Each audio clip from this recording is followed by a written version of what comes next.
All right, it's the final episode of the year, Clutch Culture Podcast, the number one automotive podcast that was started in 2024. Luckily, it was at the tail end of it, so Yeah, pretty so good we get to show. say that. Hey, That's right. the best podcast started in the last month. There you go. Nick knows what's up. Got to start with the cold open. So it was the night before Christmas. Literally, it was the night before Yep. Christmas, and all through the night, shorts were going up, day and night. Okay, Yes. I can't keep the whole thing up, but. So we posted a short on Christmas Eve, or I did, and it was in a line of shorts that were planned to go out that day. Little did I know it would have essentially, if I could sum it up, Nick, he broke some hearts and broke a ton of brains on the internet on Christmas Eve. And to set it up for listeners, also thank you to everybody that's listened. Thank you to everybody that's followed for that sure. Instagram page, the subscribers on YouTube. I mean, we've gotten since that, which up to this recording, hundreds of followers.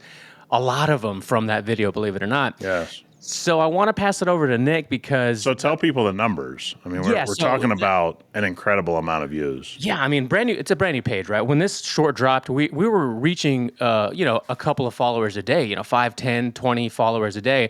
We're at hundreds per day since the drop of that video. We're almost at 700 or 800 followers on that Instagram page, which is a brand new page. That video's already by the time this drops, it'll be past 250,000 views, hundreds of shares, hundreds of comments, and it was all. And I have so many thoughts on this entire exchange that was the Land Cruiser video, Nick's rant and his take on the Land Cruiser, old and new. Everybody knows he's on a hunt for an older one. His thoughts on the new one. And Hey, the hunt's over. We got one is getting on a transport truck. fantastic. We'll get into that right after this because I want to Yeah. get your thoughts on it, man. Like I was really taken back by the response, good and bad. And I want to also ask you about the positive and negative, all that. But the floor is yours, sir. What were your thoughts on that video?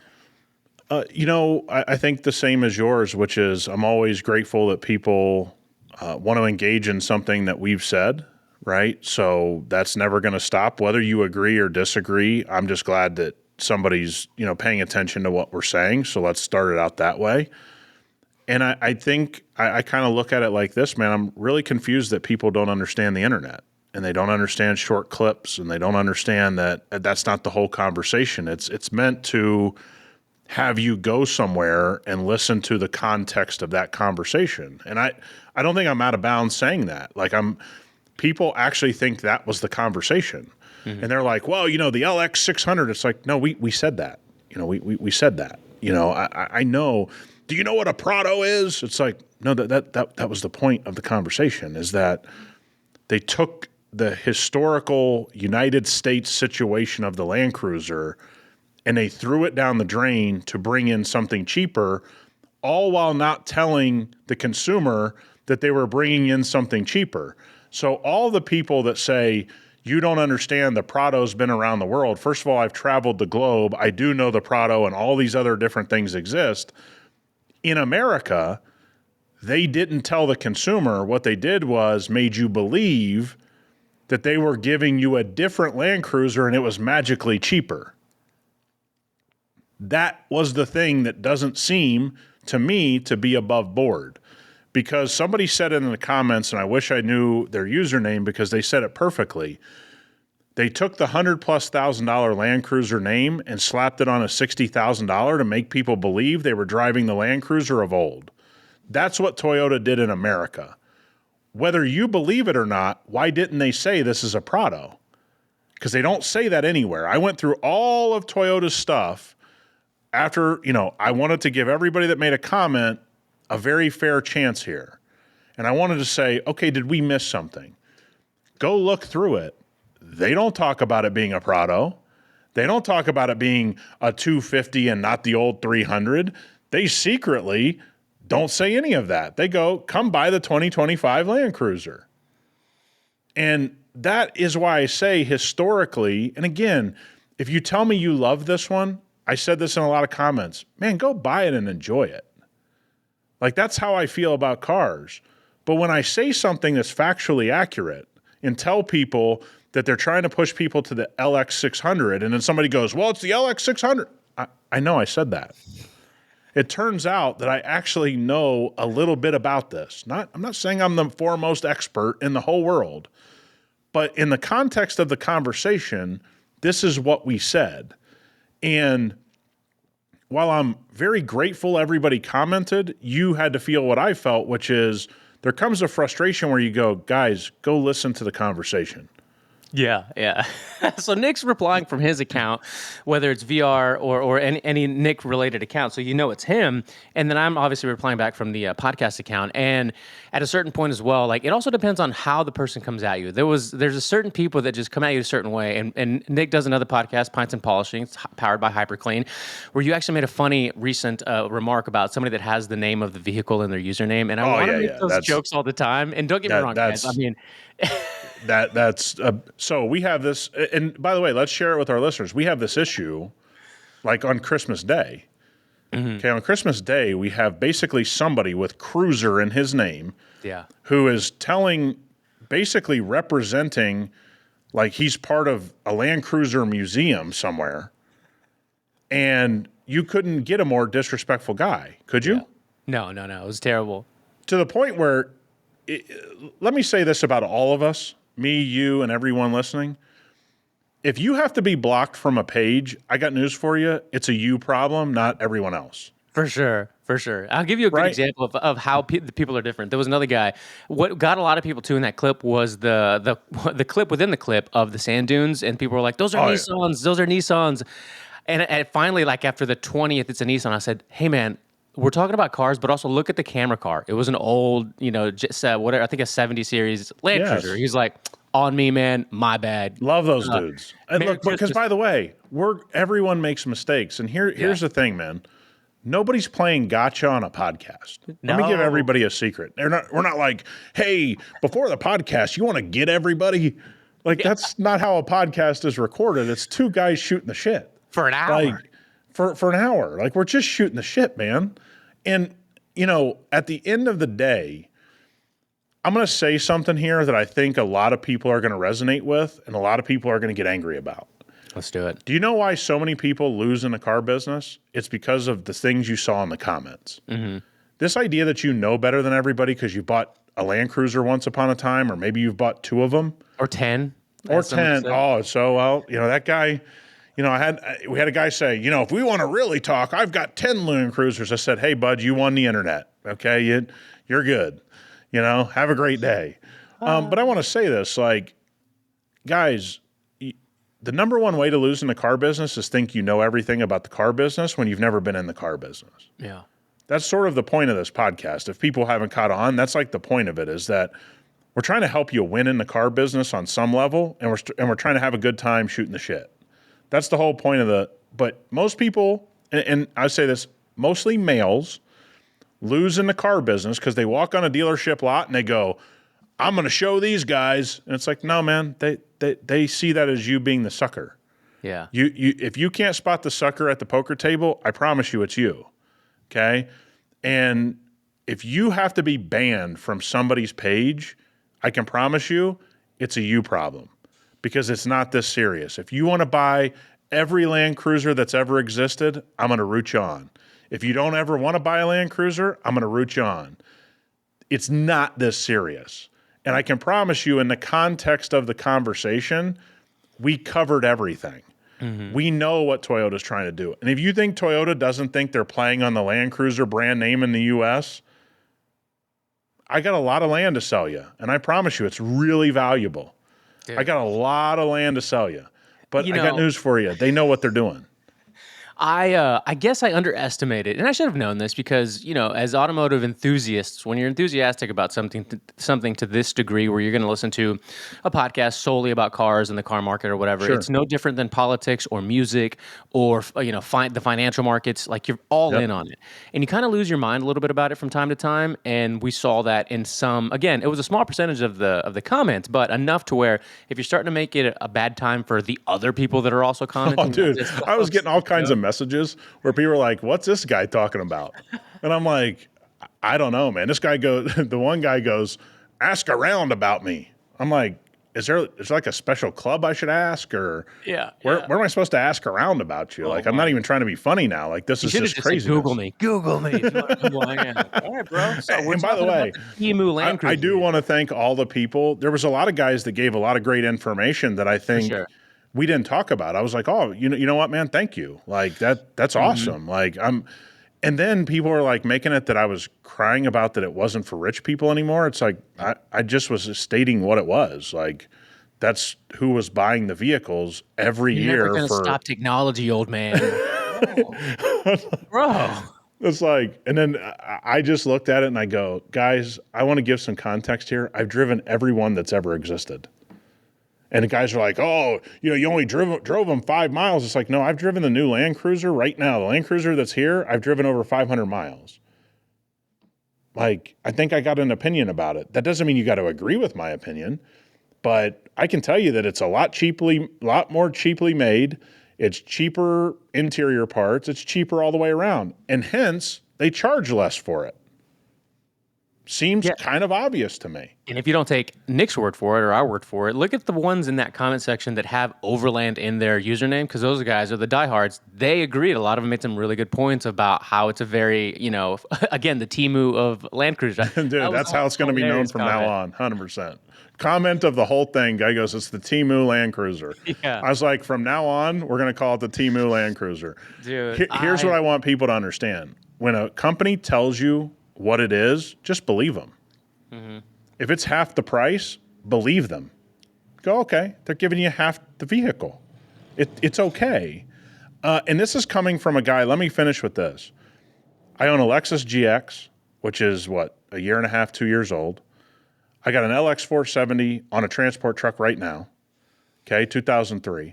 I got 2 more Toyotas in my truck fleet. I got 4 Toyotas. I'm a Toyota guy. Okay, I believe in Toyota. Here's what I don't believe, that everything they do is magic. Okay, Yeah. because guess what? There's not a car company on the planet doing everything great. That doesn't happen, which is why we have a podcast and it's fun to talk about this stuff. If everyone was just doing great stuff, you'd go, hey, that new car, great. That new car over here, great. That new person over here, great. Part of the fun is going, what the hell are they doing? Yeah. It's okay to have that kind of laugh about it, but boy, oh boy, do we light the internet on fire. And let me just say this. If you see a clip on the internet, go listen to the whole conversation, no matter whose podcast it is on any subject. I promise you that's why they put the clip out, so you listen to the whole thing. Yeah, but to your point also, I don't think a lot of people still understand how the internet works, or at least short form, clips at Sure. that. Yeah. Sure. And you guys, I'm a diehard podcast listener. Same. And I think I take that for granted. Let me be clear. That I do find that I want to go listen to what people have to say. And I want to hear the whole context. And I realize that's not everybody. That's okay. Yeah, and funny enough, and then we'll move on after this. I had some people DM me that I hadn't talked to in a long time. They'll send, like, do you have that group? Do you have a couple of people where, like, you'll send each other just specific types of videos, right? 100%. Right. So I got those friends, and these particular ones are just like car stuff, and it's periodic, once a month, every other month, just a batch of videos. And I may have already seen it, and may have not. But in this case, they sent me something about the Nissan Honda merger, and I was like, "Oh, dude, yeah, interesting." And we had a little back and forth. And I said, "By the way, you should check it out. I got a new podcast that I've launched with a buddy, and he's very knowledgeable on the market and whatnot." And he's like, "Oh, dude, I'm so gonna check it out." And I don't want to name names, but I'll tell you afterwards. He goes, "I'm gonna have to check it out. I've been looking for a new podcast like this because the ones that I was listening to, I just had to give up on them, man. It was just not, it was not for me anymore." And by the way, that is the number one reason we started this. I'm telling you, we heard a lot of people bored. You guys got to understand, we may, and I'll put this on me. I won't say Robert. I'll say it on me. I'm going to be more to the point because I do think that's what everybody deserves, and I don't think that's happening all the time because there's a lot of things that work behind the scenes that a lot of listeners don't know why it's not happening, but it's happening because everybody's protecting something. We're not protecting anything, right? I mean, we have good relationships across the industry where people know that we're good faith guys and we're not reliant on manufacturers.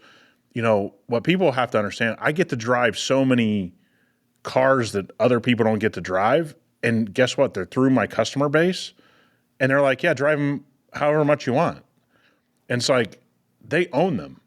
Yeah. They're not getting them lent to them. So I think that sometimes doesn't come across. Yeah. So and as of the recording of this, which is the last episode of 2024, we don't have anything to sell you, but we will. And when we do, you should bet on it being for a good reason or with good intentions or because we've been either burned in the past by similar whatever product Or Robert services. needs a Land Cruiser of his own. Or okay, all right. One more thing on that. This is where I know that Nick disagrees, but like that's what I love about it. I think the new Land Cruiser looks pretty sharp. Now, initially, I don't think Nick agreed, but do you now? Here's the thing. I saw a lot at SEMA, okay? Mm-hmm. I will say, if done right, you can't drive it stock. I don't think it looks great stock. I think it's one of those vehicles, like I used to say about Gen 1, like the Fast and Furious Supra. Mm-hmm. If you do the right things to it, it becomes an awesome car. Yeah. But it's not an awesome car out of the box, okay? A lot of that, same thing with like a GT Mustang. Right? If you do the right things to it, you go, okay, that's a great car, but you got to do the right things. I think Land Cruiser today, the latest generation of Land Cruiser that they've released in the U.S., can look really good if you do the right things. But I think that's a very specific type of wheel, very specific type of tire setup, very specific type of accessories you may add. I don't think out of the box on the dealership lot, it looks great. Yeah. But I can see where you can make them look great. Sure, yeah. Well, with that said, a little house cleaning. The podcast is everywhere that you want to listen to it or watch it. YouTube, TikTok, Facebook, Instagram, all at Clutch Culture Pod. We also have an email address. You can send us an email, clutchculturepodcast@gmail.com. It's all in the description, all in the show notes. Give it a click, give it a follow, give it a subscribe, and then leave us a comment. We've had some cool comments, or rather a review. We're gonna start reading them as we start getting more of them. Maybe one or two every episode as more of them come through.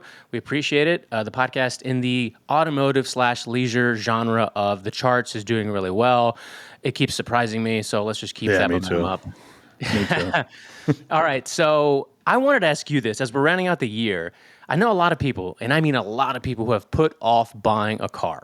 Yep. So do you have any consumer predictions for when it comes to new, used, and just kind of the car market as 2025 kicks off? I think we're ready for more of a correction. I'm hearing from... I have a lot of dealership connections, guys in real big decision making, some of large dealership groups, some run entire states of dealerships. Inventory is gathering, inventory numbers are starting to get back to that normal, if not way beyond normal. I mean, Stellantis fired their CEO over their, days of, right.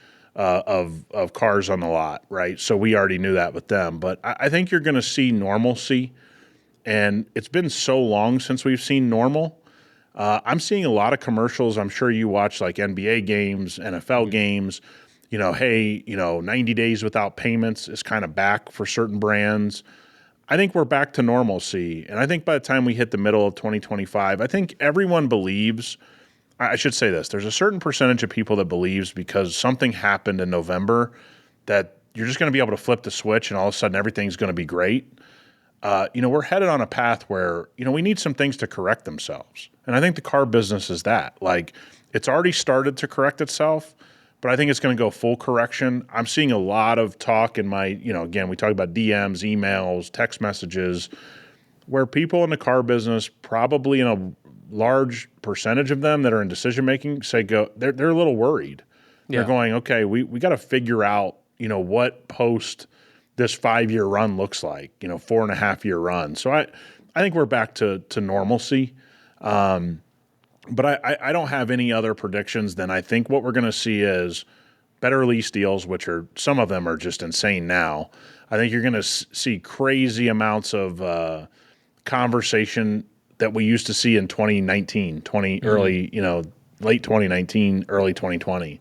I think we're just going to get back to normal. And again, the real thing for me is the used car market. I wonder if we start to see some real normalcy there. Well, if you were going to be buying a car because you've been putting it off for the last couple of years, we talked about prices, I think maybe in the first or second episode of how people during, the crazy COVID era, right? These lockdown eras where prices inflated so much that when people went in, they were seeing, I think it was like 30+% increase in prices. They just didn't expect it. They just turned right around. They said, nah, Yep. smell you later. We'll do this some other Yep. time. So now we're at, believe it or not, we're going on, 4+ years since those times. And people are going back to the dealerships. Would you buy a new car in 2025? And I have a list actually that I want to get your thoughts on some of the big, kind of excited, expected kind of consumer cars that are coming out next year and get your thoughts on them. But would you buy new or would you buy used in 25? That's going to be very dependent on something, meaning your economic situation, number one. Okay. What you want, number two, but also what you believe about the car business. If you're like, hey, I want to get what I want at any time I want it, then you most of the time go new, right? Right. For me, I would tell people there's a lot of deals to be had between that 2016 and 2020 model year of a lot of cars. I was looking at a lot of different things. You and I talked about the Gen 1 Ford Raptor, which I think needs to take a dip, 10 to 15% dip for it to make sense, which is why I didn't pull the trigger on one. The thing I'll tell you is I think those like 2016 to 2020, 2021, I think there's going to be a lot of deals to be had.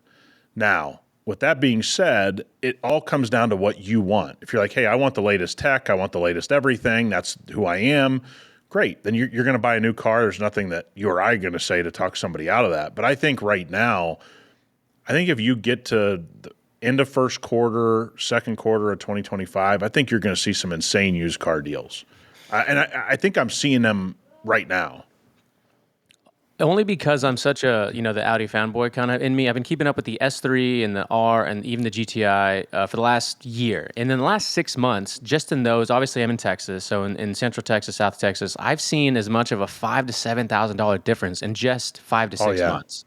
At least. Wild. I mean, yeah. I think, again, you look at these types of things and you have to have a conversation really simply, which is things got overheated for a very extended period of time. And so now I don't think it's going to be that wild to see something lose between 10 and 30% of the value that it used to be. Yeah. And it'll seem wild in the moment, but it's not wild when you think like this is just returning to normal. Right. So you lost that, but from an already inflated, value. Yes. That it was, So you're back just to normal, right? Right. So the thing is the reason that dealers are so worried is because they never made so much money. Yeah. Right. And so, manufacturers, dealers, everybody saw all this froth. And now, I think we said this on the first episode, they were responsible for none of it. Mm-hmm. It wasn't like they did something intelligent. They just, won the lottery, so to speak. Right. They didn't make some great business decision. They just won the lottery. Now the lottery money's run out. They gotta figure out whether they're actually doing good stuff or not. Right. And that's why I tell people, and we're not picking on the Toyotas of the world. I've said this about the Infiniti QX80, which I saw just got reviewed on a really big channel. And he said what I said. He goes, this is unbelievable, except I wouldn't pay $115,000 for it because it's an Infiniti. Right. He goes, but this is one of the best vehicles of this size that I've driven.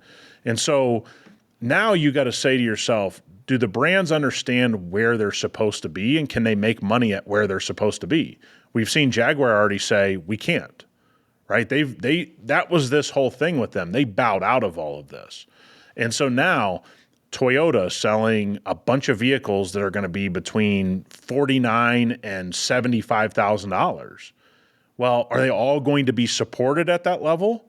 Or are they going to see now in the next 12 to 24 months that they go, we just have too many vehicles being sold at that price? None of us know, but we're all going to find out pretty quickly. So before I get to the list of vehicles coming out in 2025 that most consumers would probably look at for them or family car, I want to hear about this car that you have on a trailer. So I was looking at specifically an LX 470 between 2003 and 2007. Which, by the way, the video that you did is out. We released it on Christmas Day. Yes. Had a couple of good comments on it. If you want to follow along, as Nick was kind of on a Bring a Trailer auction and see how he navigates it, see some tips and tricks for it, it's out on the YouTube channel. Yeah, so let's build on that. I'm seeing something on the online auctions that I want to, kind of warn everybody about because I don't think it's all that obvious. First of all, any auction in the world, whether it's an in-person auction, Gooding, Sotheby's, Mecum, Barrett-Jackson, online auction, Cars and Bids, Bring a Trailer, P-Car Market, any of those things are dealer driven. Okay? You got to remember, there's only two places you get volume in the car business: dealerships and auctions. Okay? Auctions are behind the scene auctions that you got to be a dealer to get access to. And then the dealerships, small and large, that move a lot of cars, right?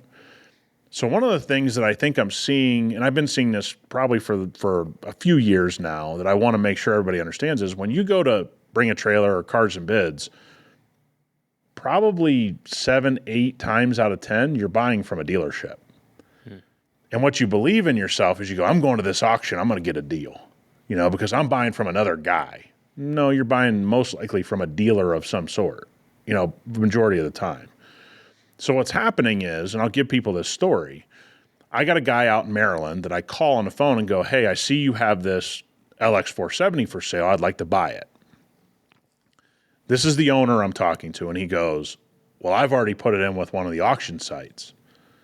And I go, okay, well, give me your top number. And if I can pay the top number, I'll just give you the money now because I've put plenty of cars on auction sites. You can just tell them, don't publish it. I've had somebody come and offer me top dollar. It's not that big a deal. He goes, no, I'm not going to do that. So him and I end up having a good conversation. I said, you're getting that much money on auction sites? He goes, yeah. I don't want to tell you my top number. And I go, okay, I respect that. And I hung up the phone. And I got off the phone and I go, okay, I got to look elsewhere. I went deep on an eBay, which, by the way, hardly anyone really uses. Okay. I mean, I'll put it to you this way. There were 4 results in the car I was looking for on eBay when I went and looked for them. So I call a guy. He's got one of them there on eBay. And I go, I really like this vehicle. Come to find out, he sold thousands of them. He's sending me picture after picture and, hey, this is what the mileage is. And I go, are these for sale? He goes, no, I just want you to see this is what we do. Now, mind you, this guy has a rating of 100% on eBay, which I didn't even know was possible, when selling something like cars. And he's got like 3,000 cars sold on eBay. Wow. And I'm like, okay, hey, can you send me some more pictures? I want the picture of this. He does everything. So I go, one with this exact mileage, which is the video we did, sold for, 25, which is close to 27 with fees from Bring a Trailer, plus you had to pay shipping. All in, I paid 21 and some change, shipping included. Wow. That's exactly the number you were looking for, too. So guess what I thought to myself? I said during that video, I believe, this auction's out of control. I'm out. It's flying too high. I was convinced there was something out there at the price I was looking for, which was 21 and some change. Now, what I thought I was going to get was on Bring a Trailer, 21 and change plus pick up the $1,000 to $1,500 delivery. 21 and some change, delivery included. Wow. Is what I got. So the point I'm trying to make is, number one, I got it in all gray color. It's already had the conversion to the Land Cruiser suspension because, the adjustable height suspension becomes an issue. I'm not thrilled about that, but I also realized that the price I was looking at, this is the best case scenario. I got almost $2,000 in tires that are almost brand new on this. Nice. I have a timing belt. I got all this service, valve cover gaskets, all of this service. And I got an interior that's almost flawless. Okay. What color interior? It's that same like brownish color that they did a lot of them on, which I think is horrible, by the way. If I really end up hating it, I'll just have it, converted with an interior guy that we use here. But here's the funny thing about this, and I think this is important, is that it showed me that my gut was right. Yeah. We're seeing something on these auction sites, and it doesn't matter that it's this car. We're not only seeing a 10% increase, we're seeing sometimes 20, 30% over what you should be paying for something because you're telling yourself you're getting a deal and you're getting excited about being in the auction. And so you just keep bidding and you just keep bidding, which I kind of say in the video. And so it's been a nice little reminder because I buy so many cars for customers who don't care about the money and are just like pay whatever, that my gut has been right for the last year to 2 years where I go, good on these auction houses, man. They're doing right by the seller. But all of us that buy cars need to kind of say something out loud that now it's not only dealership pricing, you're paying dealership plus 10, 20, 30%. Yeah. And that's the facts. And, not to be too conspiratorial here or even point any fingers or name any names, I'll name names. That was my favorite clip. That was the silliest clip, yeah. and it was so simple, but I was like, I got such a chuckle out of that. When you have those many players in such a marketplace, it's not too far-fetched to think or even try to, comprehend that there might be some nefarious actions behind the scenes, especially if you're talking about dealerships, large groups that are trying to, in a sense, you shift markets or prices to start, floating at a certain price range, and then Yes. they kind of help keep them there. And then as people come in, it's no different than sneakers, ticket prices, where you can utilize some of these bot-like features. Not saying that's what's happening here, but a similar thing could be taking place with actual humans in the car. Behind the Such scenes a market. great point. I'll say, you remember the online poker scandals Oh yeah, where it turns out people that were like, monitoring the poker sites were playing in the poker games and making millions of dollars, right? Yeah. So again, if you're one of those people, and I'm not built this way because I've never had bad dealership relationships, but if you're somebody that goes, I don't trust dealerships, that's exactly how I'd be thinking is if I see a dealer has posted a vehicle, what keeps that dealer from having somebody bid that price of that vehicle up to a certain point? There's nothing illegal about doing that. yeah. Okay, let's be clear. Is it feasible? More than feasible. If you're one of those people that has this dealership mindset that they're all crooks, I would assume that would be going on. I don't have that view. I think dealerships operate pretty common sense when you know how they do business. And you go, they don't make very much on cars. So every $1,000 changes their life on a car. Right. It's pretty easy to understand why they do business the way they do. I'm not defending it. I'm just saying I understand it. And so I think you look at one of these things, and I like your point of view, which is I have certainly thought that. And I've certainly been involved in auctions that I've won that I have conversations with companies behind the scenes and go, this wasn't my E90. Actually, I had a conversation with the auction house and the seller and go, you guys should have shut this auction down. You knew something was going on with that bidding. And I ended up paying significantly less than the top dollar because the bidding wasn't a quote unquote above board, right? The guy couldn't come up with the money magically. Well, what if that guy just wasn't a guy? Right. Of course. What if it wasn't? I don't know that. But it is safe to say that I kind of agree with you. I'm seeing some things where in this particular instance, I would have paid 30% premium Dude. on an auction house. On a sub $30,000 car, that's a lot of money. And if you follow the video, which this isn't a plug to go watch the video, although we want the views, obviously, but you can actually see Nick's mindset or his thought process kind of unfold as like the 24-ish minute video kind of rolls on, and you can see the wheels turning, and then as those prices get higher and as the bids, which also, again, I'd never followed one, so I didn't know that they reset when someone bids when you're at the last like minute or 2 minutes. People think they're going to come in and snipe it, and they're like, they're going to reset the number. Like just bid what you. It's so stupid. But you could tell, like, Nick's like, okay, then like kind of the wheel completely starts going like, this is way too far. Yeah, and by the way, and I'll say this about auctions so people can kind of see my mindset. And by the way, this is not only online auctions. Like I'll go down to Barrett-Jackson in January. I've been to Amelia Island and Pebble Beach, and I tell people this all the time. If the auction house is really trying to do right, because they always tell you to get the PPI. Well, why don't you have the car inspected? You'll see that in the comments a lot. You can have the car inspected. Well, first of all, I have 7 days to get it inspected. And if this guy drags his feet giving me a schedule to come see it, I don't get it PPI. Now, I explained to people I was going to backdoor PPI that car, which means I was going to win it and go, I'm sending somebody out there before I wire the money. So here's the crazy thing. And I've had this on $10 million Ferraris all the way down to what we're talking about here. If the auction house was trying to do the right thing, so for those that don't know is you submit your car, they tell you to get professional photography, and most of the time they're requiring it now. Why don't they just get the PPI? Right. It hasn't been listed yet. Hey, you got to take the professional photography. That's going to take you 2, 3, maybe a week. In that week, get the PPI, and then we'll put the PPI up. Well, think it through. If I get these PPI'd, I might not sell 20 or 30% of these cars, because there was an all white one that ended up selling for like $15,000. Okay, a little bit higher mileage, but here's the funny thing: it had an accident reported, and you could see on the picture that the door paint didn't match. And so everybody in the comments is going, "Hey, what happened with this door? What happened?" Well, if you have a PPI beforehand on this type of vehicle, you probably don't list it. So you kind of have this hands-off mentality of these auction houses, and I'm not saying online, I'm saying all of them. I've had cars from Barrett Jackson people paid $400,000 and $500,000 for that blew up in their driveway. Okay, like this, they purposely don't get the PPI because literally 20 to 30% of the stuff wouldn't even be listed. And I think that's not exactly above board all the time, because you could easily get the PPI before you ever list a car.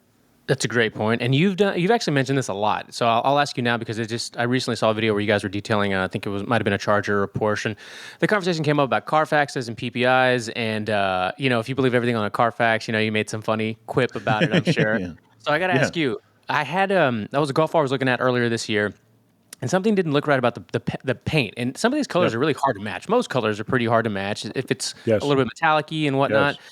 So I was like, that bumper's just not. The color's not matching. Anyway, found out, I don't know if it was on the Carfax or not, I couldn't remember, that there had been some like minor damage on the front end. Okay, I said, okay, that makes sense. Now, let me ask you, if you did see it on a Carfax, and it usually just says minor or major or whatever it is, can you eventually track down, because I ended up finding out what happened, but how would you advise somebody to find out, or can they, what happened if it is like a minor thing? The only accurate, real way is to get the police report and then get the insurance reports. Those are tough to get. Now, there could be some ways around that. Maybe what body shop did the work and you can contact them. But one of the things that you're seeing people do now, which I'm very happy they're doing, is trying to get paint readings, off of a paint reading, system. Look, I want to tell everybody that's not highly accurate either, but it is a baseline. Okay, if you see you got 3 mils here and then you got 7 mils here, well, where there's 7 mils, that's been repainted. Okay, because manufacturers are going to give you anywhere between 3 and 4.5 mils, depending on the manufacturer. You start to see the whole car is 3 mils, and then these 2 doors are 10 mils. You got a lot of body filler. You got a lot of stuff going on. You got a lot of stuff going on there. So you can get a little bit. This is what I mean is that I also want people to realize that some of us, all of us, are taking good faith on a lot of this stuff. Yeah. You know what I mean? Like, we also need to say that out loud, is that when you're buying a used vehicle, especially some of them that are 20 years old, you're just taking that everybody's telling you the truth. You kind of have to understand that. I mean, even when this one arrives, I'm going to analyze it. My recourse is an attorney. Well, an attorney is going to cost more than I paid for the car. Okay. Yeah. So I'm taking on good faith that everybody's operating above board. And I can do only so much work visually, inspection-wise, PPI-wise. And I've had cars PPI'd that they got wrong on the PPI. Some very critical things. And we've had to go back and forth with the PPI company. And so you are taking, and this is where we kind of become invaluable to our customers, is that we know how to inspect a car. We know how to get it inspected, and we also know how to read the inspection and push people to do certain things during the inspection they may not do. So a lot of this, for guys out there that are sort of these types of guys that go, hey, man, I'm just trying to buy something on an auction site. I want to say this so everybody gets the right idea, which is you're doing it kind of blindly because you don't know enough to dodge a lot of issues on that particular car. And you got to just do your best, and you got to try to include people to help you. But the reality is, man, there is a lot of good faith to this. And then what about if you're going to like those, you mentioned the boutique-y type of dealerships about 2 episodes ago, right? Those becoming more popular. How should one look at the faithfulness or the trustworthiness of those kind of establishments? So I have a little bit of a different opinion on this than most people probably is. I tend to believe them more. Because their reputation matters. If I own I got a customer of mine that owns 25 dealerships. Okay. Some of these dealerships are moving 300 to 500 cars a month. He doesn't really need you. Let's be clear. He doesn't need me. He doesn't need you. Doesn't need the world. I mean, he's going to sell. He's going to have a private jet regardless. A boutique dealership who may only move 5 to 15 cars a month, they kind of need you to come back, and they need you to tell your friends to come, and they need you to, that doesn't mean they're all good. Don't get me wrong, but you can surmise a lot of stuff talking to people if you know what you're listening for. Okay. So if you're somebody that's really knowledgeable on Golf R's, you know what you want to hear from that other guy on that phone. Yeah. And when you don't hear it, probably a guy like you just hang up. You go, Yeah. okay, this doesn't sound right. So that is important, to not get emotionally attached to a vehicle and be able to say, if I don't hear the right things on this call, if I don't see the right things in the PPI, if I don't feel right about this, I'm going to walk away. It doesn't matter if it's my dream car. I'll find another one. That type of attitude kind of saves you in the end. Yeah. It's the people that I see on auction sites that I get visually, on Bring a Trailer or Cars and Bids. When I see people getting emotional, which we saw, I think during that auction, I go, somebody's going to get burned, because now you're so emotional about this vehicle, you're going to overpay. It's going to arrive. You're going to be disappointed. Now, if the money's no object to you, you're not going to be you don't care. But for most people buying something sub $50,000, you probably do care. You know what I mean? You probably are like, hey, I don't want to get burned, right? Imagine the guy that bought that one, then watching this video or listening to the podcast, be like, Nick paid 21? I'm at 32. Like, yeah, I mean, do? dude, I'll give you an example. I mean, that one I think had 133,000 miles. The one I'm getting is 133,000 miles. Oh, nice. Right? What, did it look, every bit as good? Because that one looked in pretty good condition. That one was in good condition. This one looks in every bit of good condition. Again, we all have to look at this, is that, we may look at different years, and you may say, well, that means I should pay the 20 to 30%. But in my mind, once you start to get at 15, 16, 17 years down the road, once something's in that generation of vehicle, none of them should be, unless there was some type of major change made, there shouldn't be any reason for a 20 to 30% overpayment in my estimation. Now, I want somebody to be happy. I hope somebody that really loves that vehicle goes, this is the color I wanted. I'll pay anything for it. Money's no object. Like, that's what I hope. I looked at that auction, and I look at a lot of auctions, and I go, I just hope this is what you really wanted, because when you go to sell it, you're already 30% in the hole. Are you still going to be the belle of the ball, even though you didn't get Eucalyptus Mica? Hey, that color's great. And by the way, that one had rust on it. So did it? People were like paying for it. I'm like, I don't know if they saw the rust or they don't think the rust matters. It's like, yeah, you're going to have to deal with that. So you pulled up, or you ended up pulled the trigger on 03, did you say? Yeah, I did. So from 03 to 07, there's probably not much. I'm just asking. No, you have 2006 and 2007. The only real difference is that there was a change made to the engine where you pick up 20 to 30 horsepower. But in the way that I'm going to be using the vehicle, driving on the freeway, it's negligible, and it's definitely not worth, in my opinion, my estimation, it's not worth 30%. Gotcha. On that vehicle, which is what it's going to turn out to be if we just go auction to auction. Because remember, if I pay $26,500 with the BAT tax, and then another $1,000 to drive it, I'm literally at 30%. Mine is all included. Transport, tax, everything, it's all included. Dude, right? And I get 60-day tags. The guy is going to give me 60-day tags to drive around on, so I don't have to register the vehicle for 60 days. Nice. And if you buy it from Bring a Trailer, remember, you got to get a moving permit in your state, and you got to go immediately to the DMV. I don't have to do that, right? So I will say this. Finding this and digging through spots like that, the eBays, the Facebook Marketplace is a lot more sketchy. Let's be very clear about that. But there's a lot of these little, honey holes you can go to when you start to get frustrated, and then you try to work a deal with somebody that specializes in that vehicle you're trying to buy. Because that's what's happening more and more, is that we're seeing people specialize in certain vehicles, and they do a lot of them. Yeah. And that is a word of mouth business. Same for parts. Like, it's funny you said, like, the phrase that not a lot of people are buying, or there wasn't a lot of search results, is what you said, meaning there's not a lot of people searching or buying or going through eBay. Where I still love eBay, dude. I buy a lot of stuff, parts too, like for some of my dad's old like work trucks or Jeeps or whatever, Sure. or even just for me.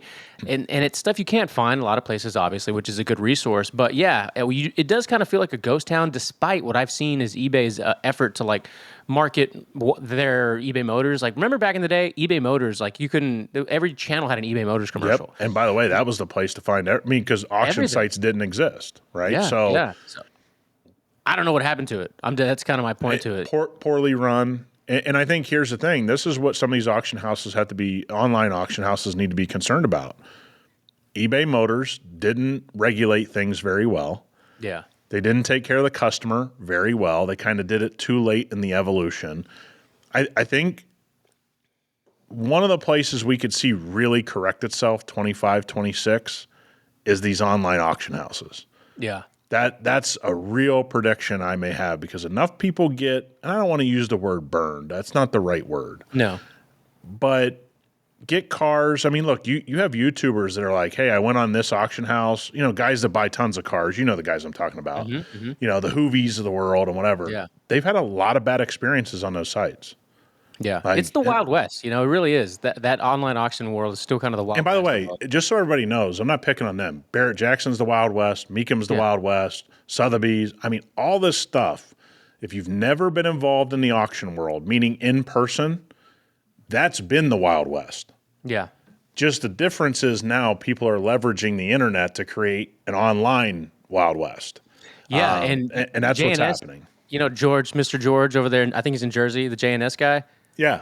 He makes a ton of videos, and I'm guilty of just thoroughly enjoying his videos, and the comments they're ruthless. Like, these people are a lot of times very anti-George because of the way he always brings up, well, the MMR is this, and does it have cats? There's like running bits on his videos. Yep. But he's recently had his dad come in and be on some of them. He started this back in like 95, and yesterday or for Christmas Eve or day, he did a video with his dad and all his boys that run the dealership now. Like, he talked about all the overseas places that he wants to, I guess, open up shop, and then how he wants to spread throughout the United States. And that whole, I guess, industry and market for them is all being propped up, which is good, by the internet. Like, his boys took it over and utilized the internet and social to prop up the business, but also the information that's going into it. So this is going to arm a lot of enthusiasts with some of the knowledge maybe of how to negotiate better and how to kind of look at cars better. But at the same time, I think it's going to do the opposite effect to some of the more traditional avenues of buying a car. Yeah, and I'll tell you a weird thing people really, I don't think, talk about enough is, the container business. There's a lot of cars that get bought and shoved in a container and sent somewhere around the world that, you're unaware that they're going to pay 2, 3, 5x what this person just paid in an auction. You don't know what's gotten hot in this little market in South Africa, but if this dealer knows and he goes online and he's just driving up the price and you go, well, that guy's, paying crazy stuff. You go, well, wait a minute. It's not crazy if he's getting 3x after he puts it on a boat. Yeah. It's not crazy. And that happens all the time, right? Like, the internet has changed a lot of things. And one of the things that I'll say that we're trying to share is, man, I'm so glad this stuff's available, as just a car nerd. But I'm also not somebody that gets burned by the car business because I know the car business. So I think that's what's happening to a lot of people is they feel burned because they didn't know the game going in. And that's why I say when you go to an auction site or you go to an in-person auction like Barrett Jackson, understand that's a dealership. Because 7 out of 10, and I would say there's times that it's 9 out of 10 things on Bring a Trailer or Cars and Bids, is coming from a dealer. They're just listing it on that site. So you're paying dealership price whether you believe you are or not. And in most cases, you're paying, as we just showed, 30% over what the dealership would sell it for. Well, I want to get you out of here in 10 minutes or less, so I'm going to leave the list of new 2025 models for the first episode of the year, but I do want to move on to the Hertz story. Have you heard about Hertz and their Tesla? Hey, unloading? Somebody's just for it. You got to walk everybody through this. This is crazy. So essentially, to sum it up, Hertz is essentially reaching out to people who are currently renting their Teslas or have cars that are being rented that are Teslas and just saying, hey, do you guys want to just go ahead and buy your car? They're trying to offload, apparently, a lot of their fleet because of the depreciation that they're taking on that car. So when Tesla, I think it was correct me if I'm wrong, maybe 20, 21, something like that. They bought a huge EV fleet of Teslas. I think somewhere upwards of 100,000 units, and then more of the Ys as the years kind of went on. And then when Tesla cut their prices, I think it was in 22, 23, they took a huge hit on what the values of the cars were, which props up a lot of what Hertz's enterprise value kind of is. And now they're just offloading them to consumers or anybody that wants to buy it. Some of them, a lot of them are pretty high mileage. I saw some in Hawaii that were probably around 40,000 miles. So all of them still have warranty too on top of it. But we're talking like as low as, I saw as low reportedly as 13,000. Oh, sure. And then I But saw, remember, we did an EV video. People swear they don't depreciate. but then I saw the average. Hey man, I'm trying to get us not killed on this. I shouldn't even say that word on YouTube. I shouldn't get us eliminated from the internet by these people who are going to lose their minds. Yeah. But 18 seemed to be the average, and then they went as high as like 23. But you're still talking about a decent amount of miles, but not really. You tell me, 23 grand for 40,000 miles. Yeah, I'll say this. That the only problem, and this has been, again, if you're somebody that searches on the internet for cars, Auto Trader, those types of places, you always want to click personal use.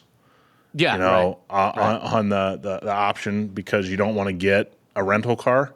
Mm-hmm. These are companies not known for taking care of their fleets, even when it's a normal, Nissan Murano or a Tahoe or whatever it is. I don't know that I would get involved in that. Now there comes a price where somebody looks at me and goes, "Hey man, I don't care about the money. They want to sell this to me for 15 grand, and if I get a year out of it, I'll be thrilled. I just want to kind of goof off with it and rally this thing around town. And if it blows up, I don't care. If the battery dies, I won't even take it to the dealership." But look, I mean, I've always told people one of the things you want to stay away from is, rental cars. Yeah. People treat them poorly. The companies treat them poorly. The companies don't do oil changes at normal intervals the way they should in the rental car fleet. Do I think they're caring about, overall battery health at Hertz? I would say probably no, since they can't simply change engine oil, after doing it for so long. Everything has a price and everything has a risk factor. I think you're taking a big risk factor buying these, but that doesn't mean it's not worth it. There's going to be a price that it is worth it.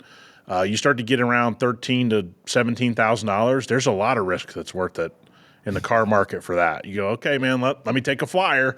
But look, you got to look at it realistically. If they can't change engine oil after this many decades in business on normal intervals, I can't imagine the battery health. Now, if you tell me, I haven't looked that far into it, that there's a warranty that guarantees that battery, and if something happens, then I think it's a hell of a deal because you just take the thing to Tesla and call it a day. Well, that's the only thing I read is that they did still come with manufacturer warranty, right? So I don't know exactly what that means or to what extent. But yeah, you got to better read the fine print on that.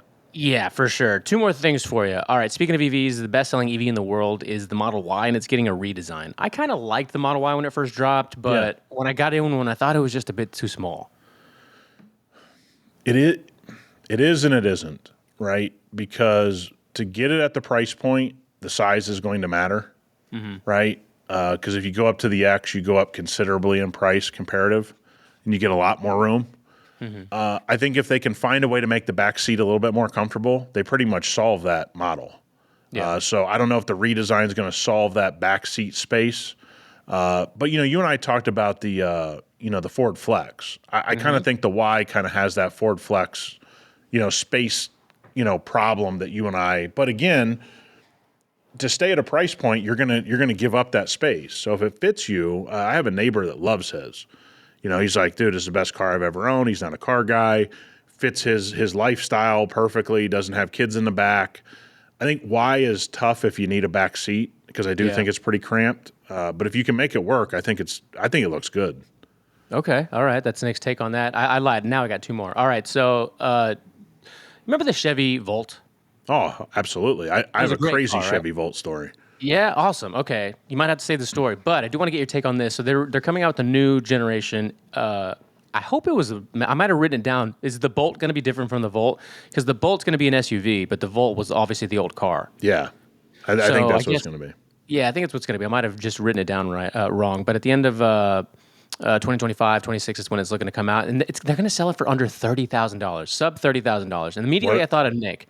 Brilliant idea, right? Hey, what have I said? EVs make a ton of sense under $35,000 to $30,000. They make a ton of sense. So they're going to be using a new, it's going to be GM's first vehicle to use their latest lithium iron phosphate battery, which is going to be cheaper, it's going to be more durable, it's going to use less precious metals, and you can charge it to 100% at all times. Now, when you think of all that, and you bottle it, you package it up with a nice bow for under 30, they're saying 30, let's just say under 35 grand, and then you move over to these other brands where you're talking about six figures. Like the next question was going to be, somebody actually asked on the Instagram page about the Scouts, which I'm sure Nick has his opinion on. Yeah. How do you justify something as good as what a Volt was, hopefully in a Bolt, and then say, I'm going to pay 60, 70, 80 for the Scout truck or SUV? I've never seen an electric vehicle that's worth $100,000. Yeah. Never happened. I've never seen, and again, Model S is a great car, right? Like, I mean, you and I were talking about, do I just get a Model S to go around town because the used ones have gotten to such a price? Like, I'm a fan of those. Mm-hmm. I think you're talking about a price point with the depreciation problem where it doesn't make sense. Now, if you say, okay, we're going to get to a place where the whole industry, the whole consumer base believes in EV now, which could be 5 years down the road or 3 years or 30 years, I don't know, that I buy a $100,000 Scout or a $100,000 S-Class from Mercedes and it depreciates normally and I can trust it for a long period of time, you've solved the EV problem of a six-figure EV. The problem is you buy a $100,000 EV, it's worth 30 grand the next day, right? That's been the problem, right? So when I look at Scout, there's a part of me that's excited but disappointed. I wish they would have done some type of engine in the Scouts, right? At least one model of a Scout that you could get an engine in just to kind of buoy that brand. But look, we know why Volkswagen's doing the Scout brand. They want to dodge their dealerships. The only reason Scout's being brought back is they want to sell it direct to consumer and cut their dealers out. I think there's going to be lawsuits around that eventually, or maybe even currently. I'd have to check into that. But I look at this, right now, and I tell anybody, sub $35,000 EVs all day long. Yeah. There's no reason not to buy them if that's their starting price. Again, if money's no object and you want to buy a Taycan, go buy one, right? If you want to buy the G-Wagon electric, great. The only thing the G-Wagon electric has going for it is it looks like a G-Wagon. Pretty much. You go, okay, finally an electric vehicle that just looks like the vehicle that we knocked off. That's why you should buy the electric G-Wagon, is just to celebrate the fact that they made a G-Wagon that looks like a G-Wagon. But I look at this, man, and I go, I hope it's a good vehicle for under $30,000, because that's what I've been saying since we started the podcast and long before we started the podcast, is that if EVs, are going to do what everybody wants, you need to iron out that sub $30,000 vehicle. There's a couple other cool stories too, but we'll save that for the beginning of the year because there are some interesting models, and a lot of them are going to be in the hybrid world. And I'd love to get your take on that next week. I don't have a whole lot of experience with obviously long-terming them, just kind of riding in them, checking them out. I've had some bad rentals I just didn't care for, but a lot of hybrid stuff. Acura rolling out a new small crossover, a bunch of cool things going on. So other than that, man, give me your thoughts on the year of podcasting for Clutch Culture, which has really only been 4 weeks. I've been very surprised. We kind of thought things like Christmas Eve would happen, that people would hear us, chopping it up and get interested. I don't think we thought to that level. Yeah. But I think what people, should take away from us is we're here to shoot the shit and have a good time. We're here to give an opinion. We're here to stand behind a statement. We're here to say, hey, this is how we feel. And yeah, man, on some level, this is opinion. Right? You get on a podcast, you're giving your opinion. There's also another level of this, is like, we have a lot of experience and a lot of connections and people talking to us for me, 2.5 decades now. I have guys and gals that reach out and go, hey, did you know this? I mean, when the Nissan Honda merger stuff came out, what people don't know is I probably got 15 approaching 20 calls, texts, emails of people inside one of two of those companies, and most of those people VP level or higher, saying, here's what we're being told. Here's the video that was just sent out. Here's the memo I just got. And we want to share that stuff, right? We want to say, hey, you guys need to hear this, right? You guys need to, kind of slow down from what people are saying or speed up and think about it a different way. And so I really can't be thankful enough, right? Like I think it's been an awesome start and way better than we thought it was going to be, but we kind of also knew, I think people are clamoring for this stuff personally. I agree. All right, man. Well, you have a great rest of your day. Happy New Year, because we won't talk to each other on the podcast until it's already 2025. And we'll see everybody in the new year. See you guys. See ya.